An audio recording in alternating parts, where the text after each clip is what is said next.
Katayama berdiri santai dengan senyum sinis. Matanya mengarah kepada Kitano dan Ryoko.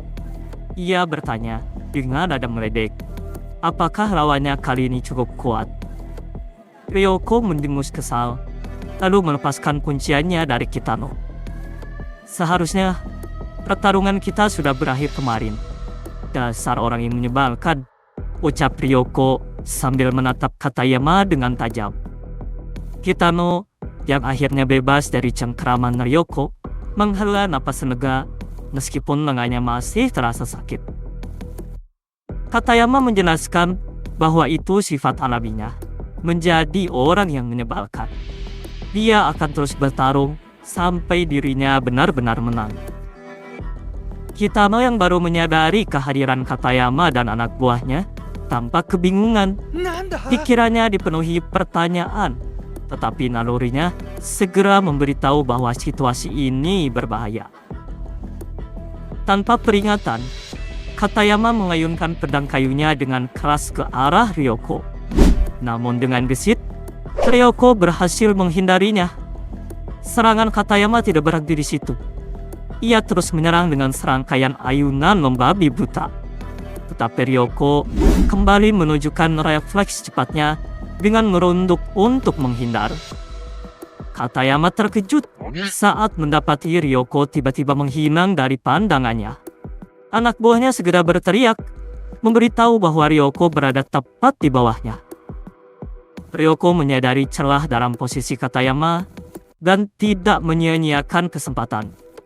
Ia segera melancarkan serangan balik dengan sebuah pukulan dengan tangan terbuka, mengarah langsung ke wajah Katayama.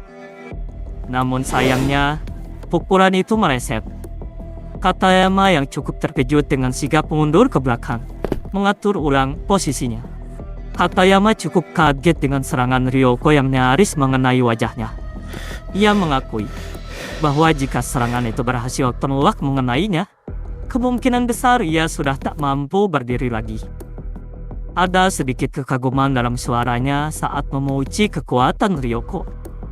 Sementara itu, Kitano yang berdiri agak jauh hanya bisa memandangi situasi dengan bingung. Ia tidak tahu apa yang sebenarnya terjadi atau apa yang harus dilakukannya. Katayama mulai mengatur strategi bersama anak buahnya. Mereka perlahan mengelilingi Ryoko, mencoba menekan lawan dengan jumlah.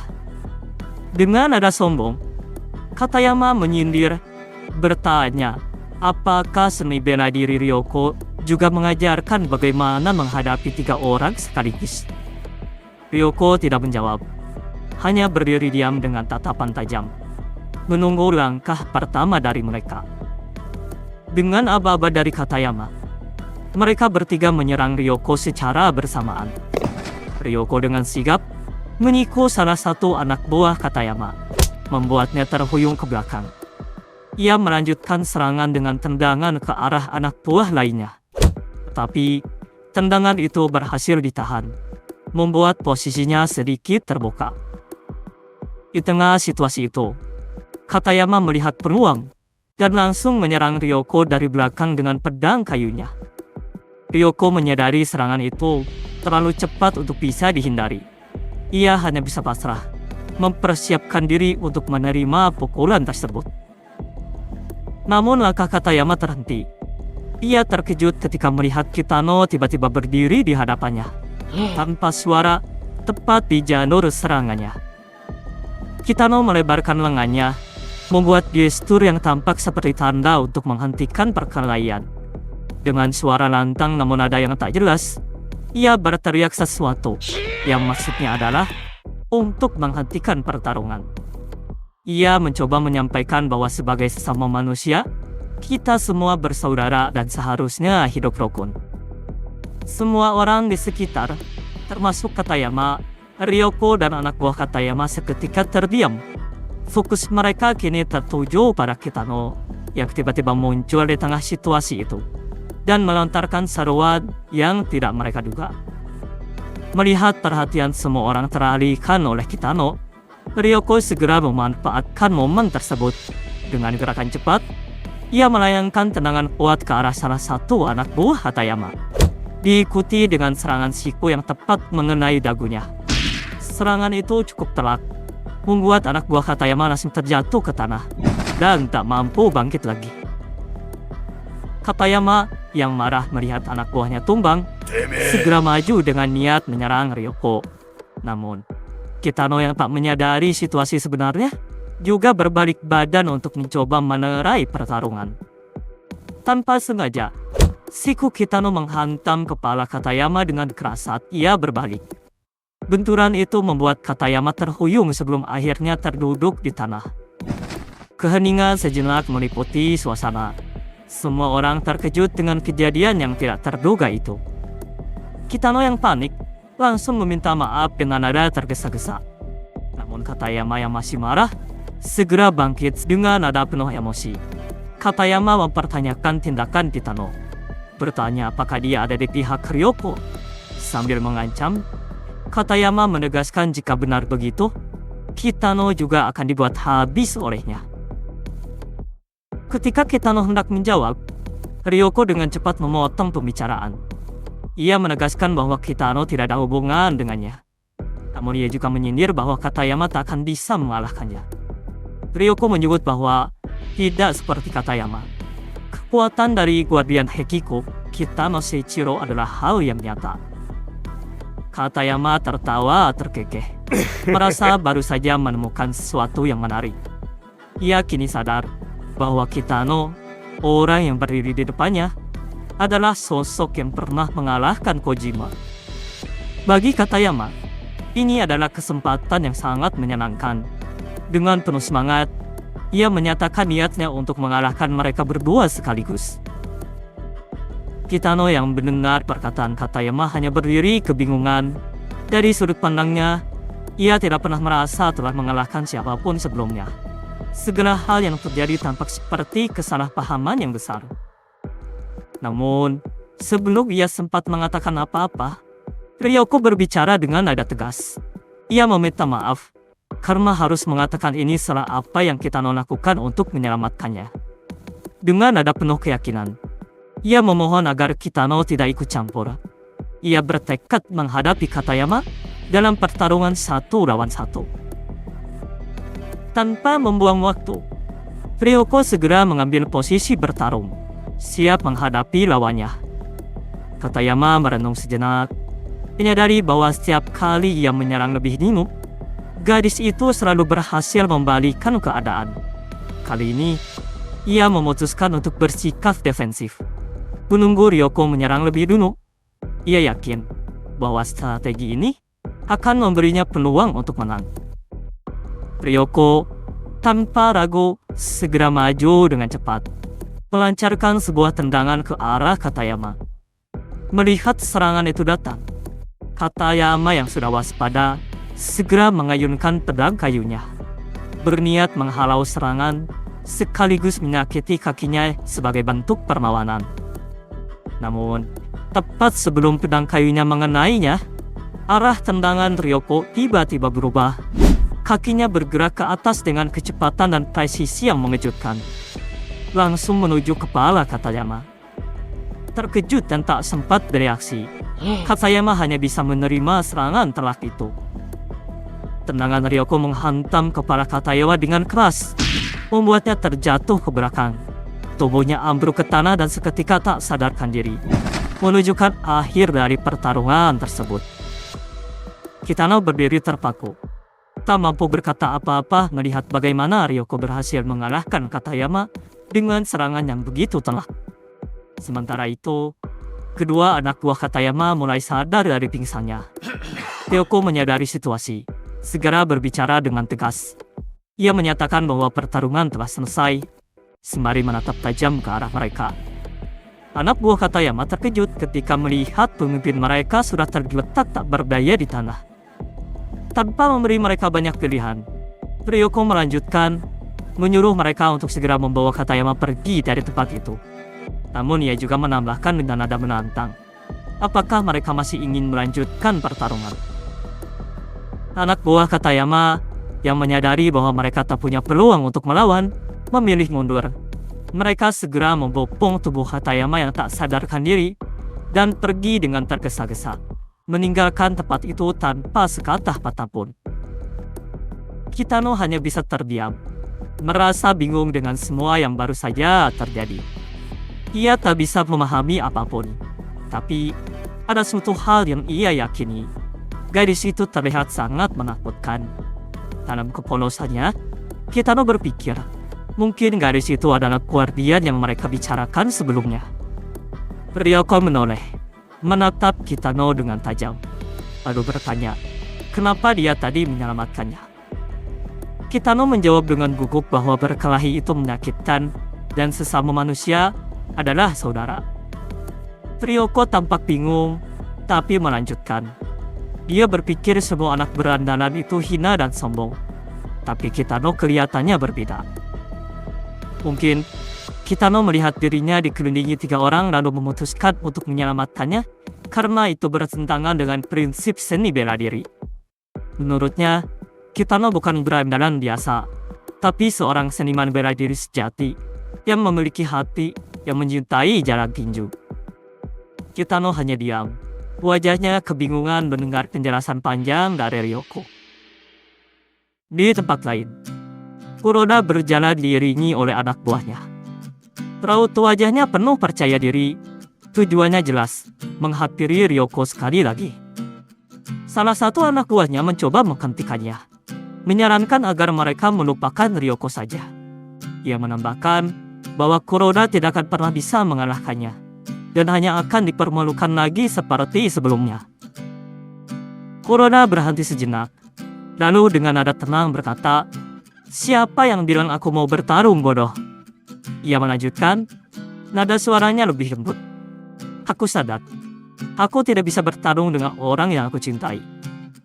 Ia melanjutkan membual dengan nada tenang, tapi jangan salah, kalau aku serius, aku bisa mengalahkannya dengan mudah. Masalahnya, aku takut dia terluka. Aku tak bisa menahan kekuatanku jika sudah dilepaskan. Dengan wajah serius ia menambahkan, aku tidak akan membiarkan orang yang kucintai sepenuh hati terluka, terutama karena tanganku sendiri. Anak buahnya tertegun, seperti biasa termakan oleh setiap kata-kata dari Kuroda. Kuroda mengeluarkan sebuah amplop dari sakunya, memperlihatkannya dengan penuh percaya diri kepada anak buahnya. Ia mengatakan bahwa kali ini dirinya akan menyatakan cintanya melalui surat cinta. Anak buahnya yang tampak ragu segera bertanya dengan nada khawatir, apakah Kuroda benar-benar serius? Dengan penuh keyakinan, Kuroda mengangkat amplop itu tinggi-tinggi dan mengatakan bahwa seluruh cintanya tersegel dalam amplop ini. Kuroda menjelaskan, ia sebenarnya sudah menunggu Ryoko di gerbang sekolah, tetapi ia tak kunjung muncul. Dia yakin Ryoko pasti masih berada di dalam sekolah. Anak buahnya terus mencoba menghentikan Kuroda dan menyarankan untuk melupakan surat cinta itu. Kuroda dengan santai bertanya singkat, kenapa? Salah satu dari mereka menjawab dengan ragu, bagaimana jika Ryoko menolaknya? Tiba-tiba, ekspresi Kuroda berubah. Wajahnya tampak terkejut seperti marah. Anak buahnya yang takut segera beralasan bahwa mereka hanya mengandai-andai, bukan bermaksud meremehkan Kuroda. Namun Kuroda segera membantah dengan nada berteriak. Dia mengatakan bukan karena ucapan mereka dirinya terkejut, tetapi menyuruh anak buahnya melihat ke sana. Ketika anak buahnya melihat ke arah yang ditunjuk oleh Kuroda, tampak Ryoko dan Kitano sedang berdiri saling berhadapan. Mereka semua terkejut ketika melihat Ryoko dan Kitano di sana. Namun anak buah Kuroda tampak senang, menganggap ini saat yang tepat bagi Kitano untuk memberi pelajaran pada gadis itu. Namun, sebelum kalimat mereka selesai, Kuroda menjitak kepala kedua anak buahnya. Mereka langsung protes, bertanya kenapa Kuroda melakukan itu. Kuroda menjawab, bisa-bisanya mereka senang di tengah situasi seperti ini. Anak buahnya dengan polos menjawab bahwa tidak ada yang buruk dari hal ini. Bukankah lebih baik kalau gadis itu merasakan rasa sakit sekali saja? Kuroda segera berteriak mengingatkan, apakah mereka lupa dengan apa yang pernah dikatakan gadis itu? Kuroda menjelaskan bahwa Ryoko bilang, dia tak bisa jatuh cinta pada seseorang yang lebih lemah darinya. Dengan kata lain, ia akan jatuh cinta pada orang yang lebih kuat darinya. Anak buahnya yang mulai memahami langsung melanjutkan, tidak mungkin gadis itu bisa mengalahkan Kitano. Jika begitu, berarti mereka langsung terkejut ketika menyadari maksud sebenarnya dari ucapan Kuroda. Namun dengan polosnya, anak buah Kuroda kembali terlihat senang. Mereka dengan penuh semangat mengungkapkan bahwa jika gadis itu dan Kitano bersama, mereka pasti akan menjadi pasangan terkuat di dunia. Menurut mereka, hal itu akan membuat Hekiko tidak perlu takut pada apapun. Kuroda yang merasa dirinya seperti diabaikan, segera berteriak dengan kesal, menanyakan bagaimana nasib dirinya dan perasaannya yang membara terhadap gadis itu. Dengan santai, anak buahnya malah menyayangkan nasib Kuroda dan menyuruhnya untuk menyerahkan Ryoko pada Kitano saja. Kuroda langsung terdiam. Wajahnya menunjukkan ekspresi syok, tak mampu berkata apa-apa. Ucapan anak buahnya itu terdengar seperti pengkhianatan yang menghancurkan hatinya. Ryoko kembali menantang Kitano untuk duel. Ia menyuruh Kitano segera bersiap dan mengambil kuda-kuda. Dengan nada tegas, ia menekankan bahwa ini adalah duel antara dua ahli bela diri. Namun, Kitano hanya berdiri kebingungan, masih tak dapat mencerna apa yang sedang terjadi. Ryoko mengira Kitano telah meremehkannya karena dia tak menunjukkan tanda-tanda bersiap. Dengan langkah cepat, Ryoko mendekat, berniat memulai serangan. Langkahnya tiba-tiba terhenti ketika terdengar suara seseorang yang berteriak, menyuruh mereka untuk berhenti. Keduanya terkejut dan menoleh ke arah suara itu. Di sana, terlihat sebuah siluet berdiri dengan mantap. Dari balik suara itu, terdengar seseorang berkata bahwa ia tidak dapat menggunakan kekuatan sepenuhnya karena tidak ingin menyakiti Ryoko. Tetapi, ia juga tidak bisa tinggal diam jika orang lain mencoba menyakitinya. Ketika siluet itu semakin jelas, tampak Kuroda dengan wajah serius. Dengan nada tegas, ia menambahkan bahwa jika Ryoko akan dikalahkan oleh orang lain, maka dirinya yang akan mengalahkannya terlebih dahulu. Ryoko, yang tampaknya tidak peduli, berteriak lagi kepada Kitano, menyuruhnya melanjutkan pertarungan. Ia bertanya pada Kitano, apakah Kitano bisa mengalahkannya tanpa memasang kuda-kuda. Kuroda, yang merasa diabaikan, kembali berteriak sambil mengepalkan tangan berniat untuk menyerang. Menyuruh Ryoko melawannya, karena kali ini ia akan benar-benar serius. Namun, Ryoko yang sudah waspada, dengan sigap melancarkan serangan. Sebuah sikutan keras menghantam dadanya, dilanjutkan dengan pukulan telak ke wajahnya. Kuroda tidak mampu menahan serangan itu. Ia terkena secara telak dan terjatuh ke belakang, terkapar tanpa berdaya. Anak buah Kuroda segera mendekatinya, memeriksa kondisinya yang terkapar setelah terkena serangan dari Ryoko. Ryoko yang masih berdiri dengan tenang, ia mengungkapkan bahwa seharusnya ini adalah duel 1 lawan 1 antara dirinya dan Kitano. Tetapi malah ada yang mengganggu. Sudah cukup untuk hari ini, ujarnya. Lalu menoleh ke Kitano. Dengan nada serius yang menambahkan, tapi lain kali, aku pasti akan menyelesaikan masalah ini. Ingat itu. Kitano, yang sepenuhnya tidak memahami situasi dan maksud dari ucapan Ryoko, hanya terdiam sambil menatap bingung ke arahnya.